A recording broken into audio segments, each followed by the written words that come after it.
Hace 15 días empezamos, ¿verdad? Y hoy vamos a terminar con el resto de las palabras.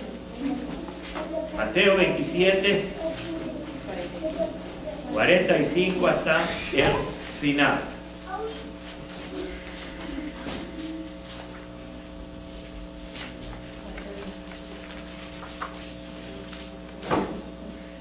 ¿Lo tienen, mis hermanos? Amén. Vamos a esperar a Juan. Oiga, hermano Arturo, ¿cuándo nos invita a su casa a los varones? Porque hemos ido, pero invitados por Juan, no por usted. Usted también vive ahí, a ver cuándo nos invita, hombre. Que se diga, el hermano Arturo nos invitó a su casa. Capítulo 27, verso 45 al final. ¿Lo tienen, mis hermanos? Amén. Dice así la palabra de nuestro Dios en el nombre del Padre, del Hijo y del Espíritu Santo. Y desde la hora sexta, o sea, desde las 3 de la tarde, hubo tinieblas sobre toda la tierra hasta las 6 de la tarde.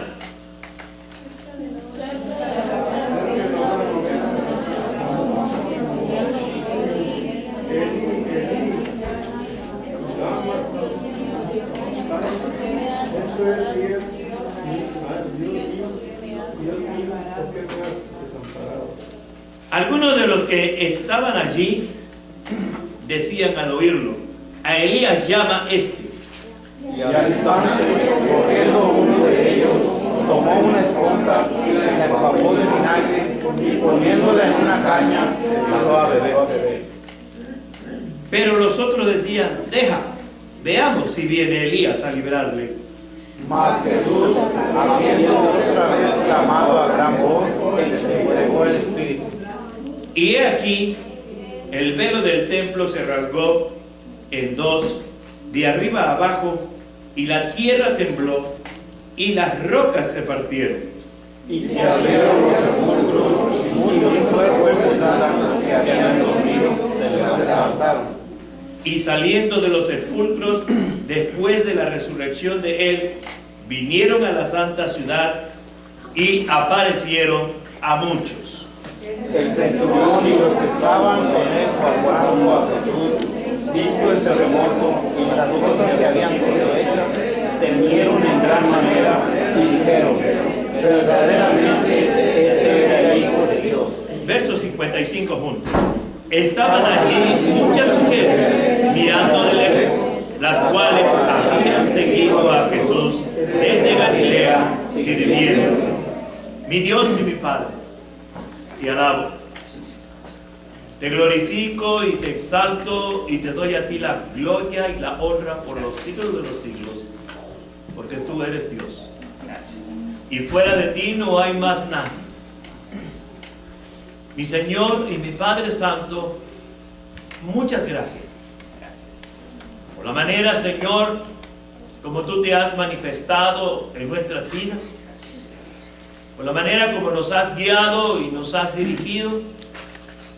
Y te ruego en esta hora, Padre, que en el nombre de Jesús tú tomes esta palabra que ha sido leída y tú la uses para tu gloria.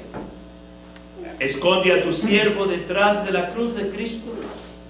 Escóndelo detrás de tu Espíritu Santo. Y toma el carbón encendido de tu altar y quema mis labios.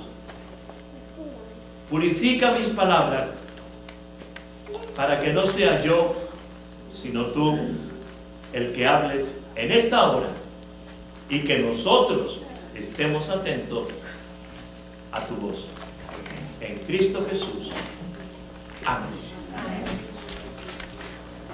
Hágame alguien un favorcito, desconécteme tantito el power, porque al ratito se va a volver a conectar, pero ahorita desconéctelo para que se quite ese ruidito. Gracias. Bien, pueden sentarse.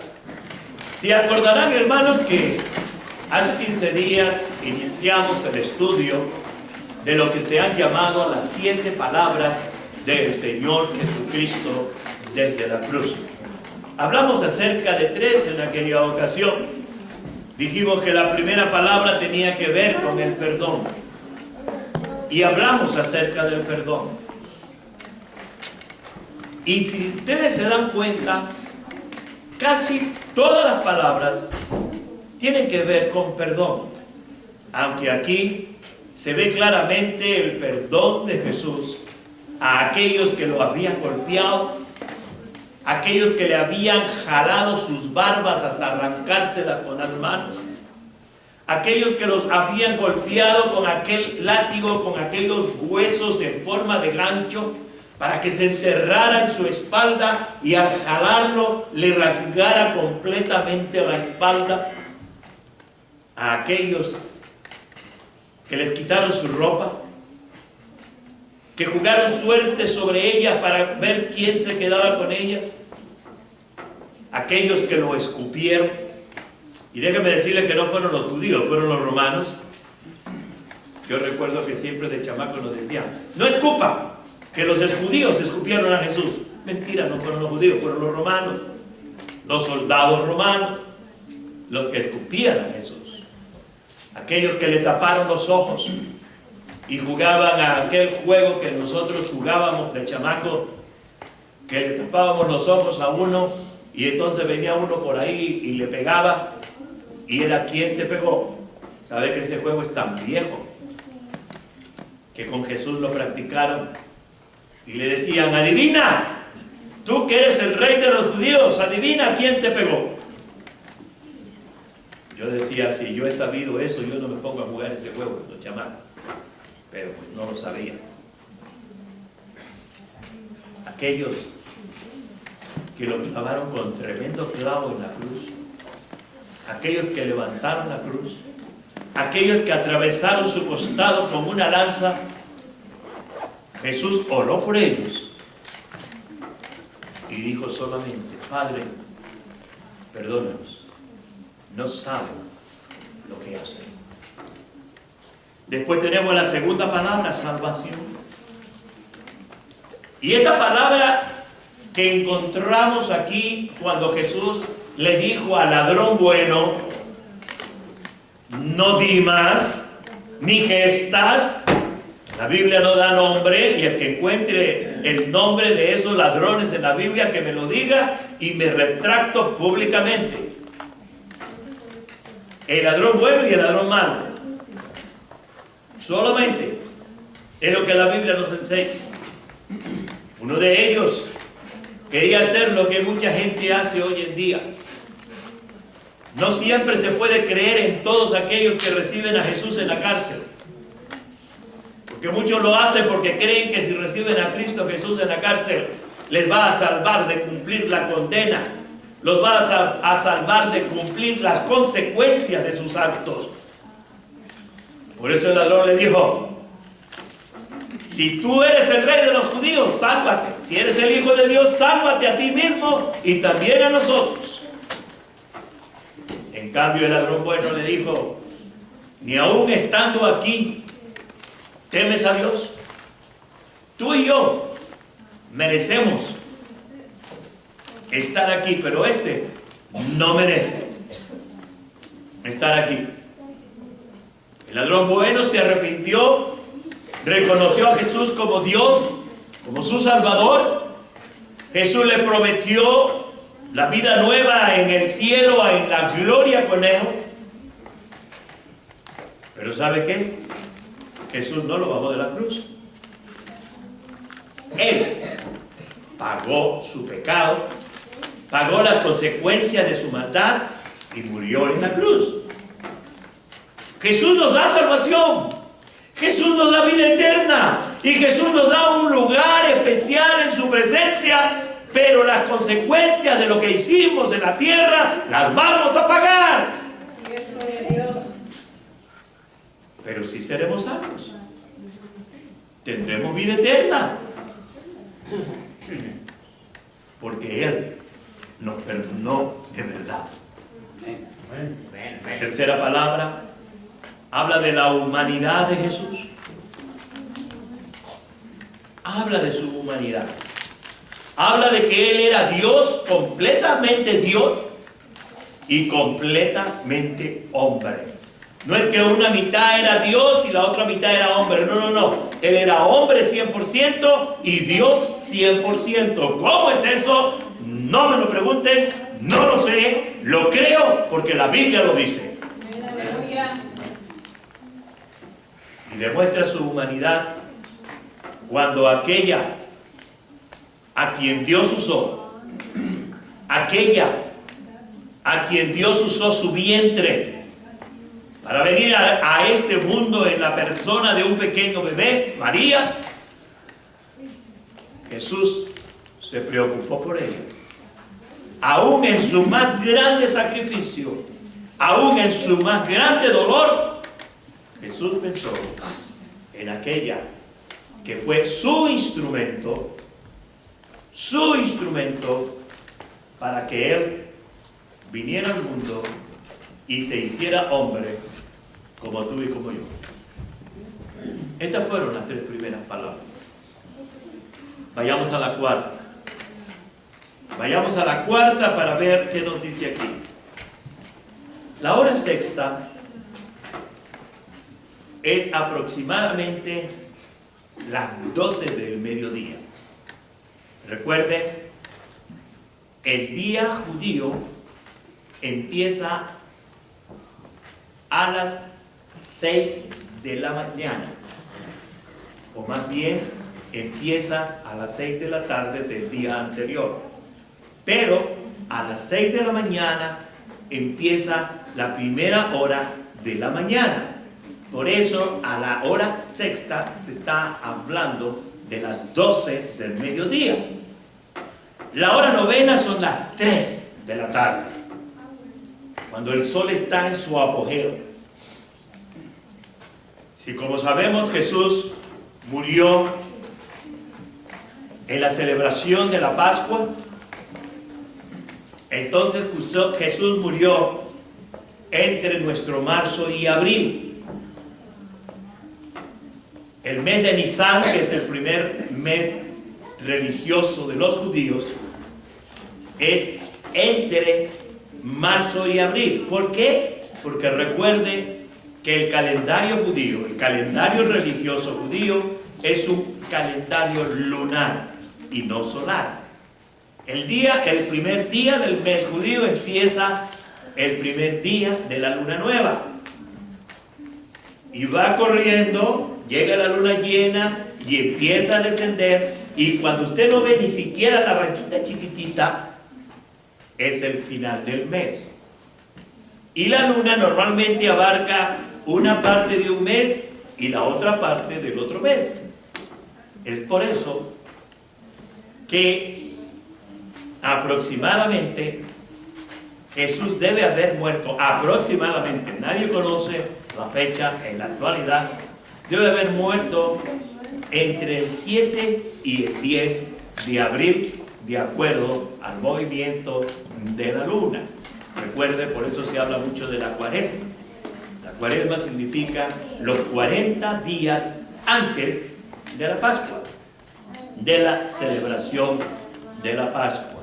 Si usted ha leído el Antiguo Testamento y si no lo ha leído, pronto, a partir de la próxima vez que me toque predicar, empiezo con un estudio que se va a llamar Un gran viaje a través del Antiguo Testamento. Un gran viaje a través del Antiguo Testamento. Y ahí vamos a ver muchas cosas que están en el Nuevo Testamento.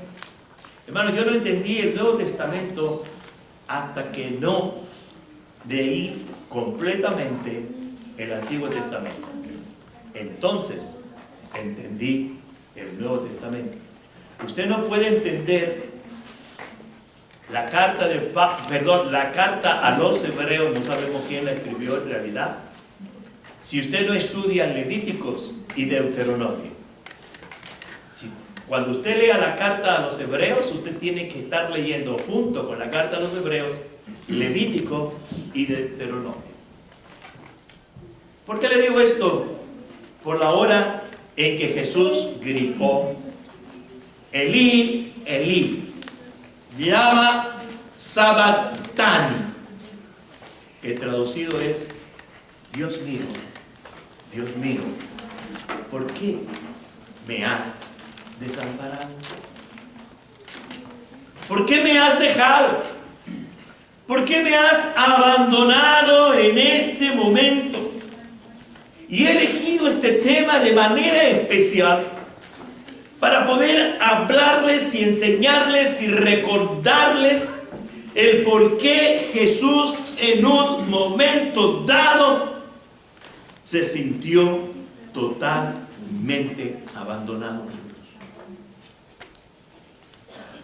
La razón por la que Jesús clamó: Elí, Elí, lama sabactani, es porque en ese momento Jesús estaba sintiendo sobre sí el abandono completo de Dios, el puro, el santo, el sin pecado, cuyos pecados de la humanidad habían sido puestos sobre él. En ese momento, por causa del pecado, sintió el abandono de Dios. Se sintió en un momento dado solo. En un momento dado sintió que nadie estaba con él. Y en ese momento Jesús gritó. Ese grito de angustia, pero al mismo tiempo triunfo, grito de triunfo. ¿Y sabe usted por qué? Porque en ese momento, cuando Jesús se estaba sintiendo totalmente abandonado por haber sido clavado en una cruz por causa de tu pecado y de mi pecado, también Jesús sabía que en ese momento Él estaba pagando por ti y por mí, para que tú y yo no nos sintamos abandonados en ese momento de la muerte. En ese momento que tengamos que enfrentar la muerte, porque mientras Cristo no venga en su segunda venida, cada uno de nosotros estamos expuestos a morir físicamente. Para que en ese momento de la muerte no tengas ningún temor, no tengas miedo, no te espantes, no te asustes. Para que la gente, al ver mi cadáver en aquella caja, vean un rostro sonriente, vean un rostro de alegría. Y desde ahorita le pido a mi esposa que cuando me ponga en aquella caja, me ponga un tenedor en mi mano. Me lo ponga este tenedor en mi mano derecha. Y usted se preguntará por qué. Hace mucho tiempo les dije el por qué. Cuando usted termina la comida, usted se queda con un tenedor. ¿Y sabe por qué se queda usted con un tenedor? Porque lo mejor está por venir. El postre. Y por lo tanto, ese tenedor en mi mano va a significar lo mejor está por venir. La muerte no es el fin. La muerte no es el final de las cosas, sino el inicio de la verdadera vida que Cristo fue a preparar para nosotros cuando ascendió a los cielos. Amén. Gloria a Dios. Gloria a Dios. Jesús sabía que en su abandono estaba abriendo para nosotros la puerta para que nunca volvamos a sentir que estamos abandonados. Para que nunca podamos sentir que Dios está lejos de nosotros. Porque Él siempre está ahí. No importa que estés viviendo, no importa que estés sufriendo, no importa la suerte que estés pasando, Él está ahí. La Biblia nos enseña claramente, mis amados hermanos, que Jesús fue hecho ofrenda por nuestros pecados, o fue hecho ofrenda por nuestra salvación.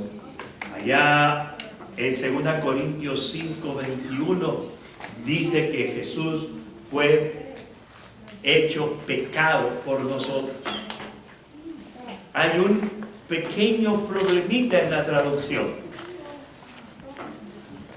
La Biblia dice que Jesús fue hecho germatía, que es una palabra que se traduce como pecado o como ofrenda por el pecado.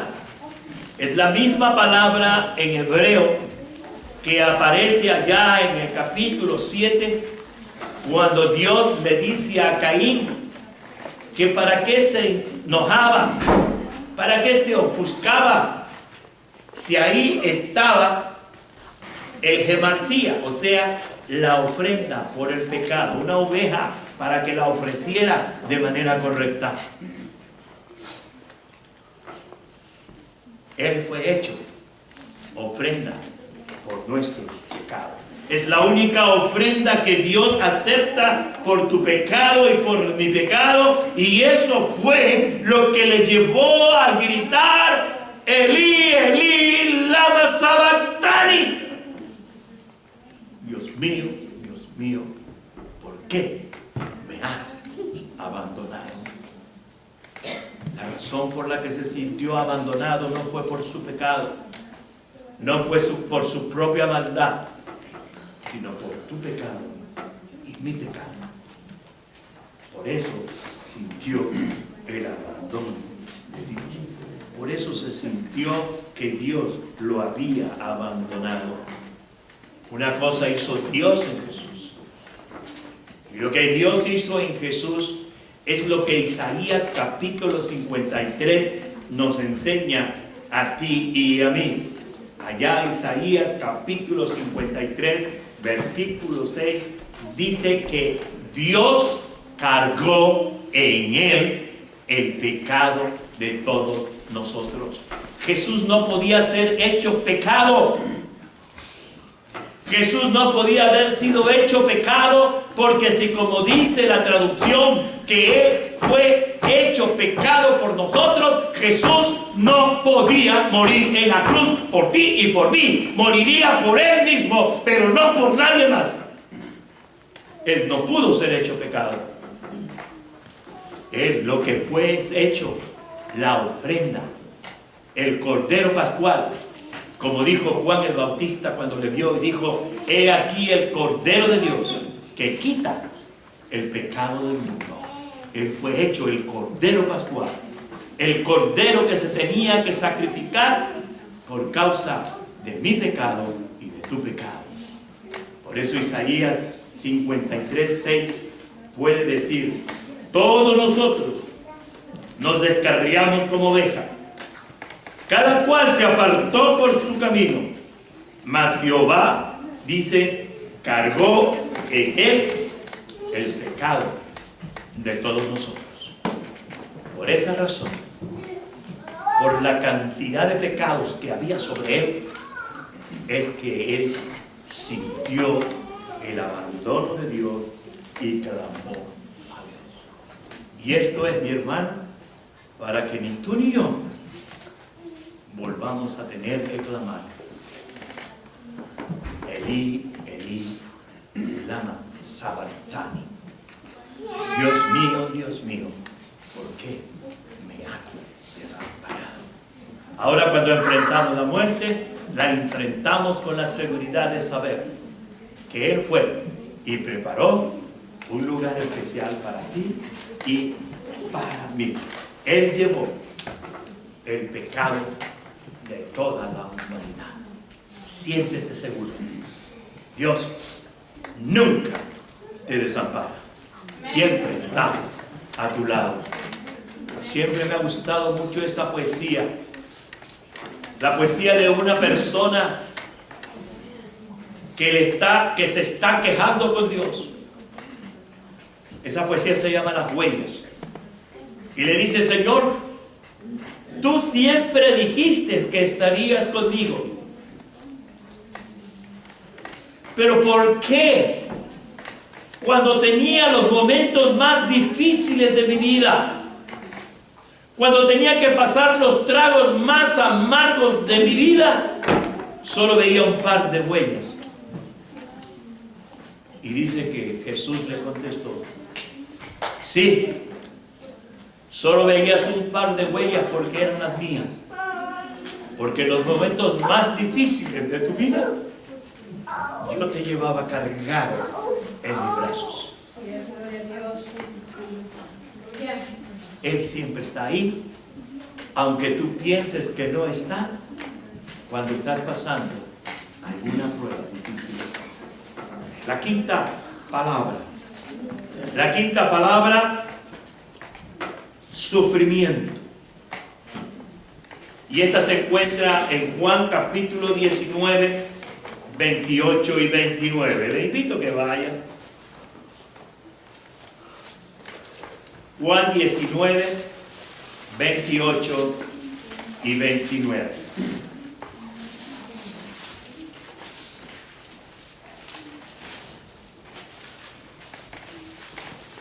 Y dice así la palabra de nuestro Dios. Yo lo leo, sígalo en su Biblia. Dice, y estaba allí una vasija llena de vinagre. Entonces ellos se empaparon en vinagre una esponja. 28. Después de esto, sabiendo Jesús que ya todo estaba consumado, dijo, para que la escritura se cumpliese, tengo sed. Y estaba allí una vasija llena de vinagre. Y entonces ellos empaparon en vinagre una esponja y poniéndola en un hisopo, se la acercaron a la boca. ¿Qué es el vinagre? El vinagre es usado para un adormecimiento de ciertas partes de tu cuerpo.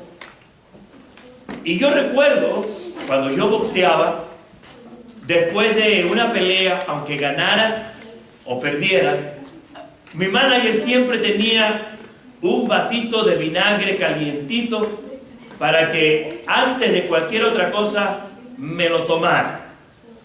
Eso sabe horrible, ¿verdad? Pero él me decía, es necesario. ¿Y por qué era necesario? Porque el vinagre lo que hacía era ayudar a cicatrizar los golpes internos del cuerpo.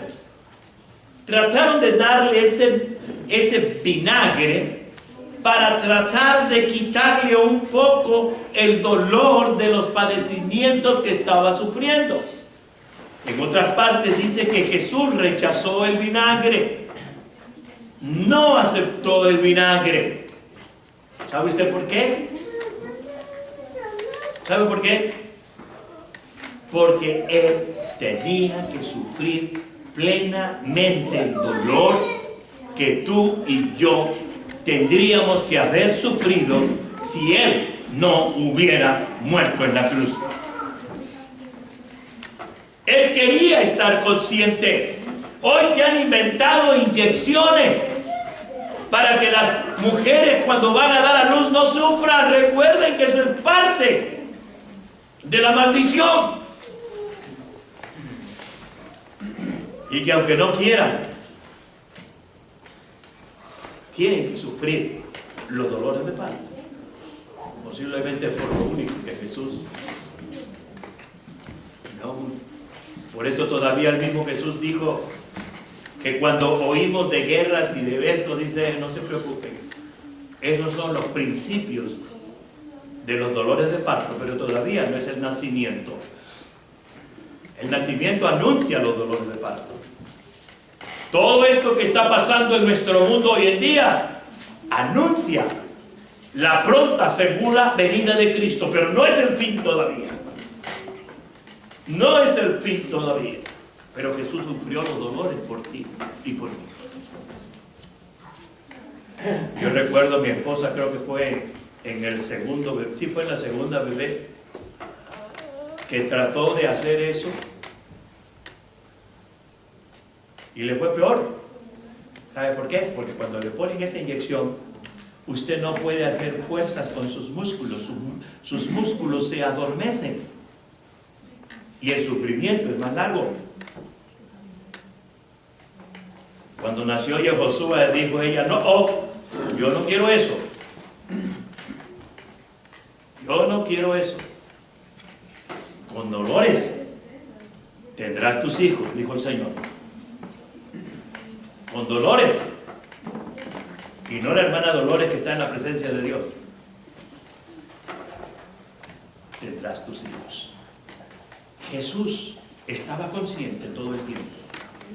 Todo el tiempo estuvo consciente de lo que Él estaba haciendo, de los sufrimientos que Él estaba padeciendo por ti y por mí, por los padecimientos que estaba sufriendo. Y Jesús dijo: sed tengo. No dijo tengo sed, sino sed tengo. Usted piensa que es lo mismo. Usted piensa que la ubicación de los factores no altera el producto. Aquí sí. Jesús no hablaba de una sed física. Jesús hablaba de una sed más profunda. Jesús hablaba de una sed extraordinaria, de la sed que tenía por el mundo. Sed tengo de que los hombres puedan ver en este sacrificio el camino para su propia salvación. Sed tengo de que el mundo pueda cambiar a través de mi sacrificio y pueda ser un mundo lleno de bondad, de amor, de esperanza. Sed tengo de que la humanidad pueda reconocer a su Creador y puedan adorarlo. Sed tengo de que los hombres aprendan a respetar a sus esposas. Sed tengo de que las mujeres sepan respetar a sus esposos. Sed tengo de que tanto el esposo como la esposa sean fieles el uno al otro. Sed tengo de ver cambiar a este mundo. No dijo tengo sed. Sed tengo. Y esta es otra manifestación de su humanidad. Es otra manifestación de su humanidad. El Señor de todo. El Señor que era dueño de todo y que había dominado todo, clama. Ya casi desmayado. Ya casi sin fuerzas. Ya casi abatido por el dolor, por el calor horrible que estaba sufriendo. Amén, amén. Y clama como un ser humano: sed tengo. Sed tengo. Él sufrió los dolores que pertenecen a la humanidad. Él sufrió los dolores que nos correspondían sufrir a ti y a mí. Él los sufrió para que tú y yo no tengamos que volver a sufrirlo. Él sufrió la pena que habíamos de sufrir tú y yo por causa de nuestro pecado. Él sufrió el látigo. Él sufrió la cruz. Él sufrió todo para que tú y yo no tengamos que sufrirlo, para que tú y yo no tengamos que padecer los dolores que Él tuvo que padecer. Él se humilló. Él fue humillado para que todos aquellos que estén sufriendo depresión de espíritu, para todos aquellos que estén sufriendo por alguna carga, para que todos aquellos que estén sufriendo por algún problema, para aquellos que están pasando alguna necesidad extrema, no tengan que sufrir lo que Él sufrió por nosotros en la cruz del Calvario. Él sufrió por ti. Y con su sufrimiento, Él satisfizo completamente la justicia de Dios. Con su sufrimiento, Él satisfizo de manera total la justicia de Dios y fue hecho justicia de Dios para nosotros. Gloria a Dios. Jesús es la justicia de Dios. La justicia de Dios. Agotar sufrimiento. Él cumplió. Él había tenido la experiencia práctica personal de los sufrimientos que tú y yo deberíamos tener. Él se hizo hombre. Él vivió como hombre. Él anduvo como hombre. Él se cansó. Él tuvo sed. Él tuvo hambre. Él padeció cada una de las cosas que tú y yo padecemos para entendernos, para comprendernos. Por eso es que Hebreos puede decir, teniendo un gran sumo sacerdote que nos entiende por cuanto padeció como nosotros, solo una cosa no, dice sin pecado, sin pecado, pero en todo padeció como nosotros. Y dice, teniendo este sumo sacerdote, acerquémonos pues confiadamente al trono de la gracia para alcanzar la misericordia y también el oportuno socorro, la oportuna ayuda en el momento de necesidad. La sexta palabra. La sexta palabra. Y en esta sexta palabra es gozo. Vamos a decir la palabra de gozo, la palabra de victoria. Gozo, victoria es esta sexta palabra. Cuando Jesús gritó, consumado es, no era un grito de lamento, no era un grito de tristeza ni de dolor, era un grito de victoria, era un grito de gozo, era un grito de alegría, porque al gritar consumado es, estaba gritando, he pagado completamente la deuda que había por el pecado. Tú ya no tienes que pagar nada. Yo todo lo pagué en la cruz. Yo no entiendo a esas religiones que se la viven enseñándole a la gente que tiene que hacer mandas, que tiene que hacer esto, que tiene que hacer lo otro, que tiene que bautizarse, que tiene que hacer la primera comunión, que tiene que hacer aquello o lo otro para alcanzar salvación. Yo no entiendo eso. Jesús dice, yo pagué todo. Gloria a Dios. No hay más nada que pagar. Así es, gloria a Dios. Consumado es. Es una palabra griega que era la que se ponía en un documento de un esclavo cuando el esclavo cumplía su tiempo. No sé si ustedes sepan, pero alguna vez se ha dicho, y mi cuñado también lo ha dicho, muchas veces cuando una persona no tenía dinero para mantener a su familia, se vendía como esclavo. Y la ley decía que solamente tenía que cumplir cierto tiempo y después se le tendría que dar la libertad y se le entregaba un certificado con la palabra tetelestai. Todo ha sido pagado. Todo ha sido pagado. Es la misma palabra que cuando usted compra algo para la casa, si usted lo paga en el momento, en efectivo, ahí mismo le ponen el sello que dice pagado. ¿No es cierto? Si usted lo va pagando en facilidades, al final le entregan el recibo también con el sello pagado.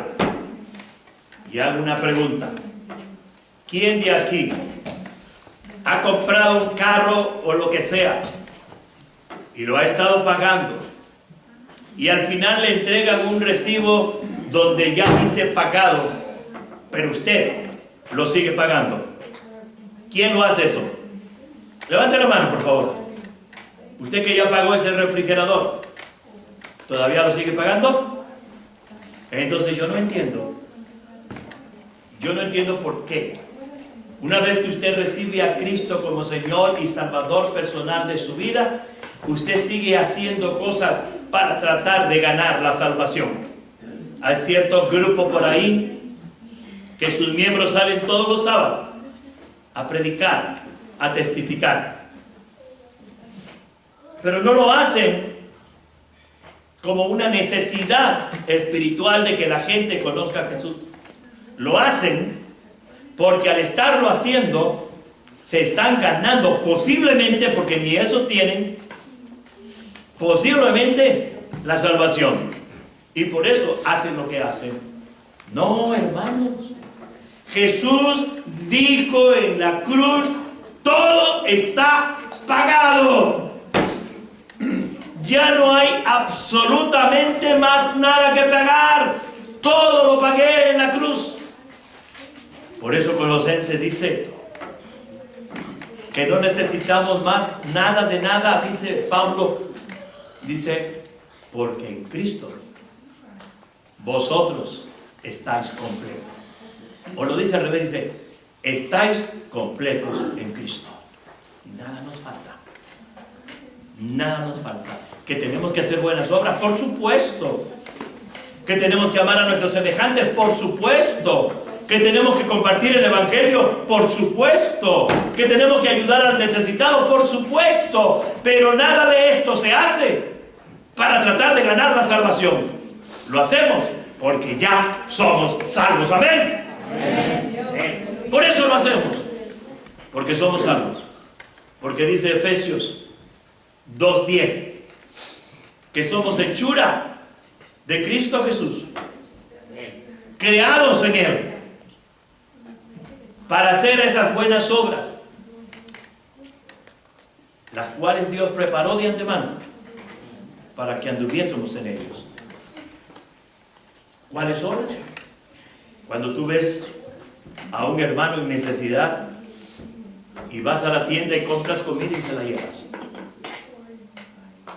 Cuando tú ves a un anciano de la iglesia o aún de tu comunidad que el pasto está alto y tú agarras tu podadora o tractor, si es que lo tienes, gracias a Dios, y vas y le cortas el pasto. Esas son las buenas obras que Dios preparó para nosotros, para que anduviésemos en ellas. Pero no para ser salvos.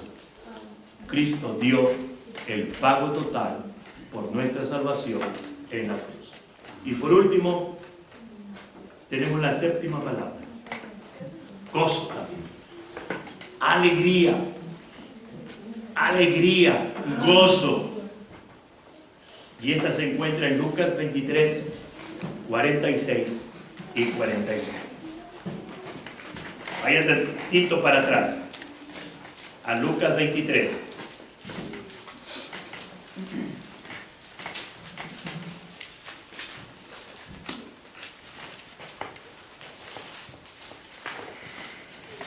(46 al 49). Y dice así la palabra de nuestro Dios. Entonces Jesús, clamando a gran voz, dijo: Padre, en tus manos encomiendo mi espíritu. Y habiendo dicho esto, expiró.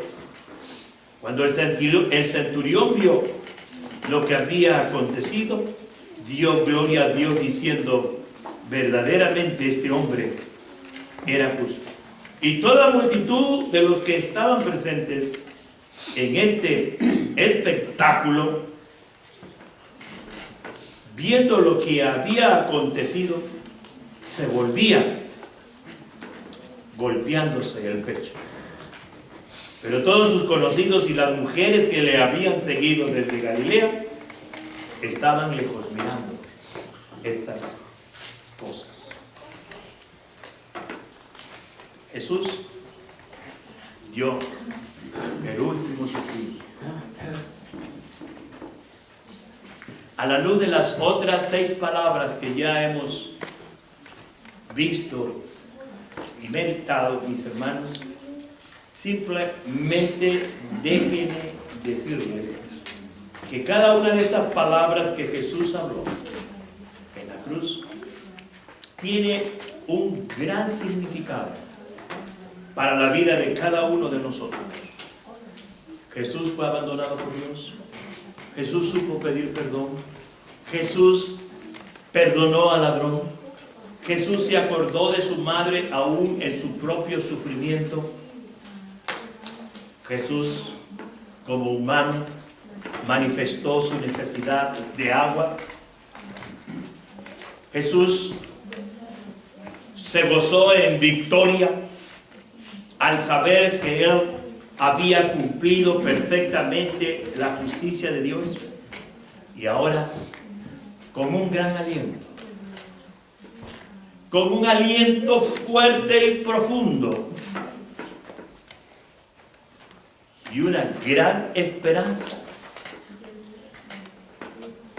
dio su último suspiro. Cuando morimos, será con la misma confianza y seguridad que Jesús tenía cuando dijo: Padre, en tus manos encomiendo mi espíritu. Será con esa misma confianza, será con esa misma seguridad, porque podremos decir: no tengo que saber ni preocuparme, porque tengo la promesa de Dios que el día que yo muera, sé que estaré en el cielo con mi Señor. Es por eso que no hay tristeza en un funeral cristiano.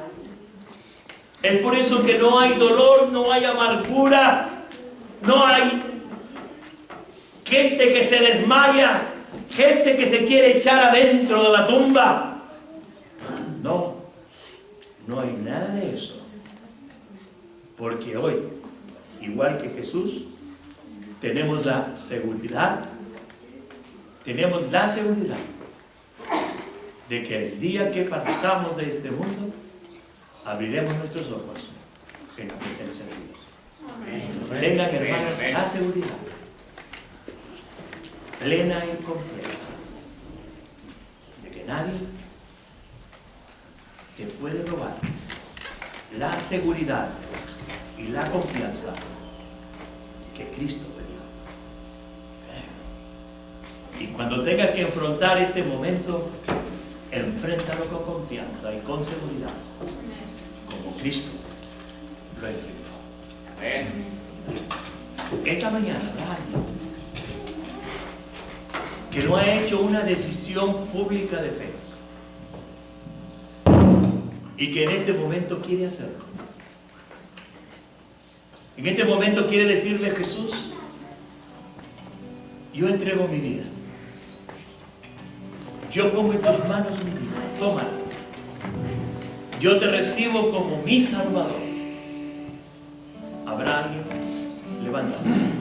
Mientras escuchamos al grupo, usted piense en eso. Piense en lo que le estoy diciendo.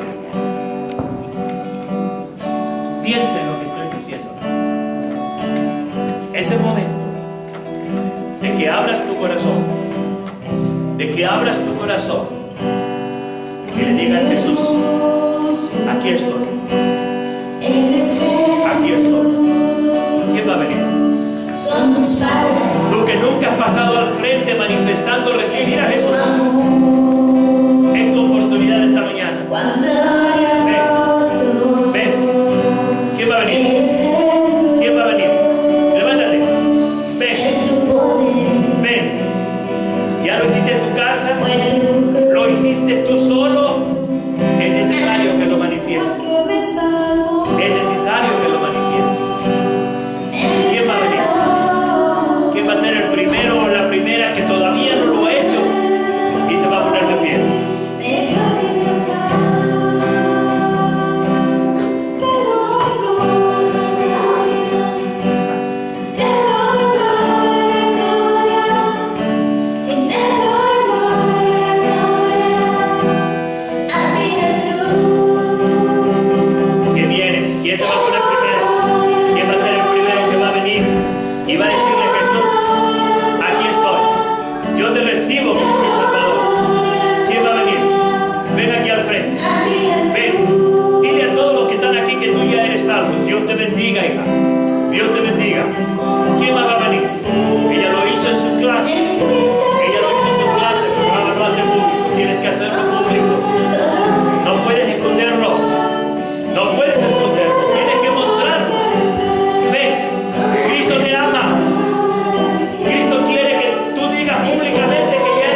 También está por aquí Selena, está por aquí Abril y está Areli también.